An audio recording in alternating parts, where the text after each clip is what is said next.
Monsieur le maire, mesdames et messieurs les élus, vous êtes appelés à voter ce jour une délibération portant sur une convention entre la ville de Lyon et la direction des services de l'éducation nationale du Rhône qui permet de définir le cadre d'intervention des accompagnants d'élèves en situation de handicap, les AESH, sur la pause méridienne au sein des écoles primaires publiques lyonnaises telles qu'inscrites dans la loi Vial. La loi dite Vial du 27 mai 2024 acte la reprise en gestion par l'État, dès la rentrée 2024, des AESH sur le temps méridien. Cette mission relevait jusqu'alors des collectivités.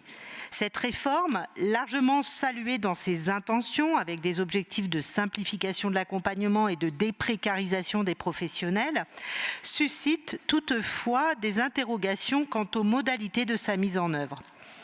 Nous pouvons d'abord signaler l'examen coordonné des besoins des enfants par les différentes institutions que sont l'Éducation nationale, la MDMPH, la ville. Comme vous le savez, Lyon assume par délégation la santé scolaire. L'échange d'informations dans le respect du secret partagé aurait pu faciliter une analyse collégiale.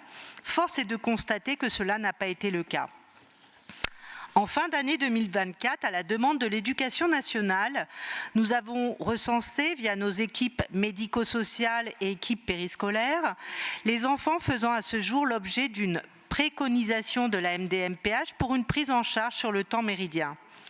Je tiens à souligner que cette préconisation ne nous est pas transmise ni par la MDMPH, ni par les PIAL, ni par l'école.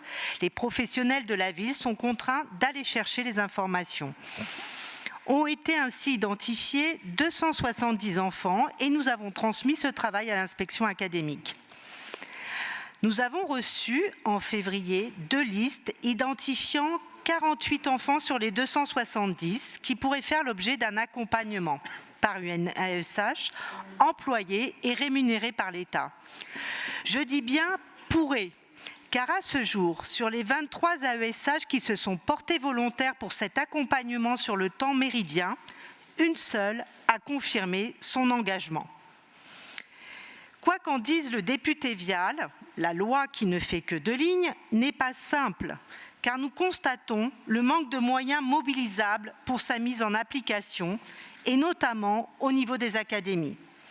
Ainsi, l'Académie du Rhône n'a pas davantage de moyens pour recruter davantage d'AESH ou pour augmenter leur volume horaire afin d'intervenir sur le temps méridien. Il s'agit donc d'un arbitrage entre temps scolaire et temps périscolaire. Cette loi n'est pas non plus une amélioration du salaire des AESH. Ce métier mérite une toute autre considération de la part du ministère de l'Éducation nationale. Une vraie formation, un vrai métier, un vrai statut de fonctionnaire à temps plein et non 24 ou 32 heures, une juste rémunération. Il faut rendre cette profession plus attractive avec des personnes davantage qualifiées et reconnues pour accompagner les enfants avec les besoins les plus spécifiques. Au-delà de la question des AESH, l'école inclusive définie par la loi de 2005 nécessite de reposer les conditions de réussite de l'inclusion. Les politiques éducatives inclusives se sont focalisées sur la compensation des conséquences du handicap et particulièrement sur l'accompagnement humain, avec les conséquences que nous connaissons, de très fortes augmentations des demandes d'accompagnement individuel et l'augmentation du nombre d'AESH, reconnaissons-le, même s'il reste insuffisant, générant insatisfaction des familles, des agents et des enseignants. La condition première de l'inclusion scolaire devrait donc être celle de l'accessibilité, accessibilité pédagogique et organisationnelle.